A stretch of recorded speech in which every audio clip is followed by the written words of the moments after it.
آپ کو ایمان اور یقین حاصل ہو تو پھر دعا کریں اللہ اس پر استقامت عطا فرمائے، پھر اس پہ ڈٹ جائے۔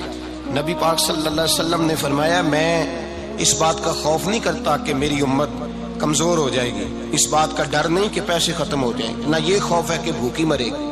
حضور کس بات کا خوف ہے؟ تو نبی پاک نے فرمایا خوف یہ ہے کہ ان کا یقین کمزور ہو جائے گا۔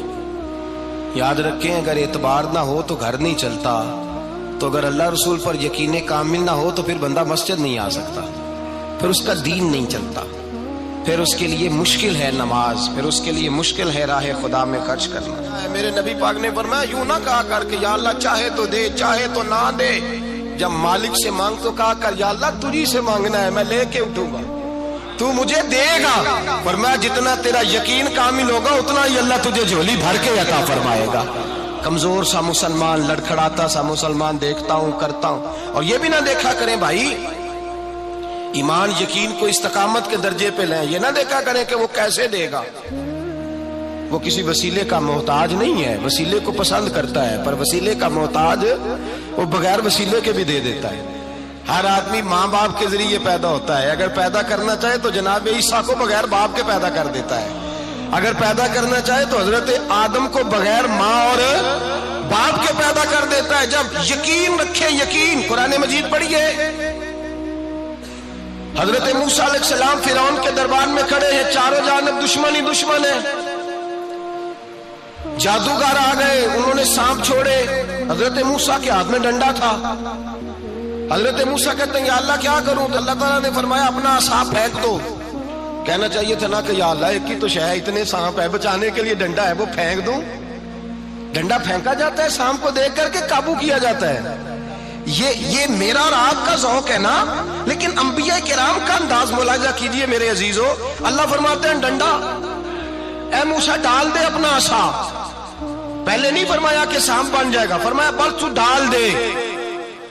میں اور آپ ہوتے ہیں تو سام سامنے ہے، ڈنڈا ہاتھ میں ہے، ہم کہیں گے عجیب بات ہے، یہی تو دفاع کی چیز ہے، اسی کو ڈال دوں تو بچوں گا کیسے؟ کہا ڈال دو، تو حضرت موسیٰ نے ڈال دیا، کہا میرے رب کا حکم ہے تو میرے لیے بہتر ہی ہوگا۔ اللہ فرماتے ہیں جب موسیٰ نے ڈالا تو میں نے اس ڈنڈے کو، اس عصا کو اژدہا بنا دیا۔ اب کبھی عصا بھی اژدہا بنے، کبھی چھڑی بھی بہت بڑا اژدہا بنی ہے، لیکن قرآن کہتا ہے جناب موسیٰ نے ڈالا تو اللہ نے اژدہا، بلکہ اس سے پیچھے چلیے، عورتیں کمزور یقین کی ہوتی ہیں نا۔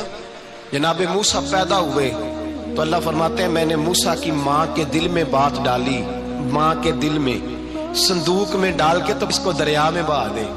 اور بھائی صندوق میں کہہ سکتے ہیں نا آکسیجن کیسے جائے گی، اور دریا میں بچے بچنے کے لیے ڈالے جاتے ہیں کہ ڈوبنے کے لیے ڈالے جاتے ہیں؟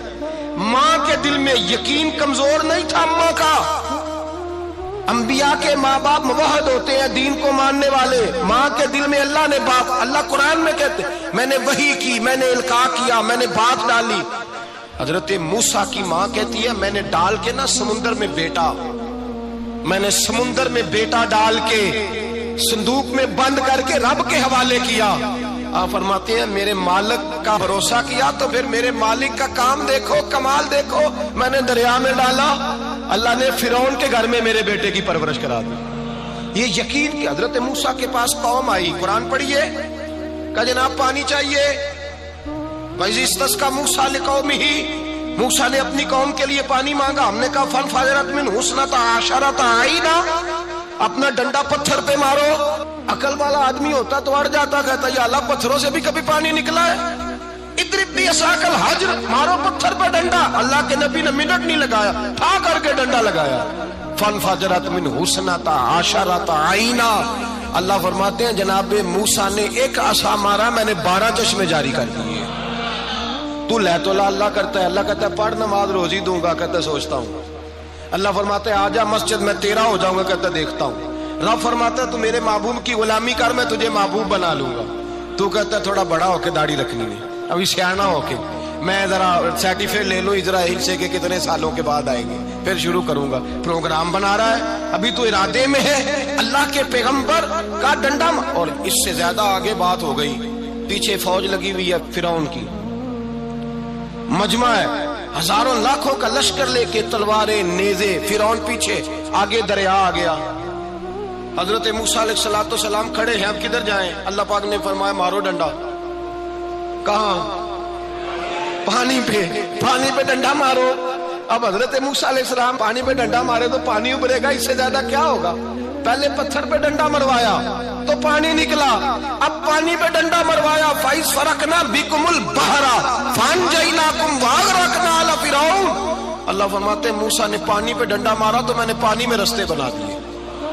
ایک جگہ ڈنڈا مارا تو پانی نکل آیا، دوسری جگہ عصا مارا تو پانی خشک ہو گیا، 12 چشمے بن گئے، 12 رستے بن گئے دریا میں سے۔ حضرت موسیٰ علیہ السلام گزر گئے اور اللہ فرماتے ہیں فرعون بھی آیا تو اسے میں نے غرق کر دیا، اور وہ کھڑا دیکھتا ہی رہ گیا کہ بنا کیا ہے۔ جب یقین کامل نصیب ہوتا ہے، اعتماد کی دولت اللہ دیتا ہے، جب انسان کو یہ انشراح صدر ہو جاتا ہے کہ میری نجات خدا کے حکم میں ہے اور رسول اللہ کے قدموں میں ہے، جب اسے یہ انشراح حاصل ہوتا ہے تو پھر نماز کا لطف آتا ہے۔ غور کیجئے کیا جملہ کہہ دیا میں نے۔ پھر اسے نماز کا پھر اسے نماز بوجھ نہیں، بلکہ نماز نہ پڑھے تو اس پر بوجھ ہوتا ہے۔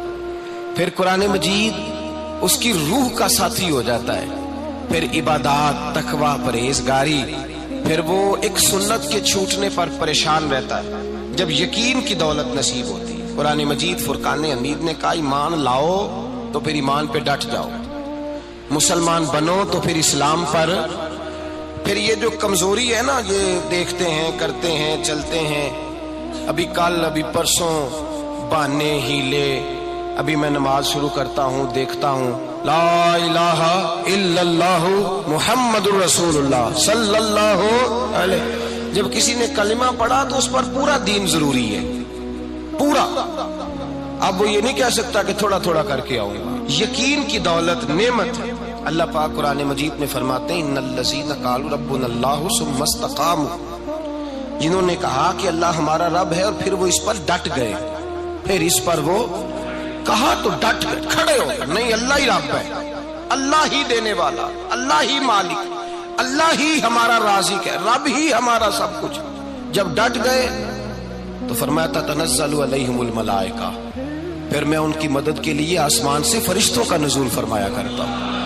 فرشتے کیا کہتے ہیں؟ اللہ تخافوا ولا تحزنوا، غم نہ کرنا، خوف نہ کھانا، وابشروا بالجنۃ التی کنتم توعدون، ہم تو تمہیں اللہ تبارک و تعالیٰ کی اس جنت کی خوشخبری دینے آئے ہیں جس کا رب نے تمہارے ساتھ وعدہ کیا ہوا ہے۔ پھر فرشتوں کا نزول ہوتا ہے، لیکن شرط کیا ہے کہ ایمان لائے، اور پھر ایمان پر پھر یہ نہ سوچے کہ وہ کس طرح دے گا، وہ کیسے عطا کرے گا، وہ میری مدد کس طرح کرے گا، نظام کیسے چلے، ڈٹ جائے، کہے میرے اللہ کا حکم ہے تو میں نے حلال ہی کھانا ہے، میرے رب کا حکم ہے تو میں نے تھوڑے پہ ہی گزارا کرنا ہے، میرے مالک کا حکم ہے تو میں نے اپنی جیب دیکھنی یا دوسرے کی نہیں دیکھنی، میرے رب کا حکم ہے تو میں نے اس کی اطاعت میں رہنا۔ جب ڈٹ جائے گا اللہ کے احکامات پر، جب ڈٹ جائے گا تو اللہ فرماتا ہے پھر میں تیری مدد کے لیے فرشتوں کا نزول کروں گا۔ نبی پاک صلی اللہ علیہ وسلم نے فرمایا 2 دولتیں اگر کسی کو اللہ دے دے تو سمجھے اللہ نے اسے دنیا کی سب سے زیادہ دولت عطا فرما دی۔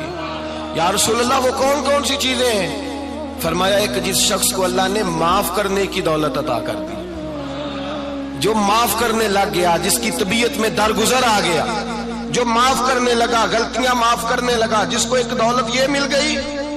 اور دوسرا میرے مصطفیٰ نے فرمایا جسے اللہ نے یقین کی دولت عطا فرما دی، جس کو یہ 2 دولتیں مل جائیں، ایک درگزر کرنا، دوسرا رب رسول پہ یقین کامل رکھنا، اسے کائنات کی ہر شے مل گئی۔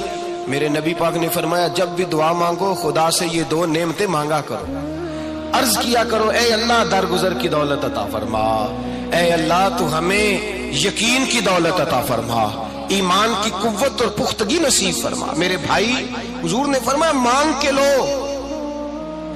کمزور ایمان والا شخص کسی کام کا نہیں ہوتا۔ جس آدمی کے ذہن میں شک کا بیج ایک دفعہ جنم لیتا ہے وہ آدمی تو غلام سے بدتر ہے، بے کیف سجدہ، روٹھی روٹھی سی عبادت، اس کی زندگی کیفیات سے خالی ہے۔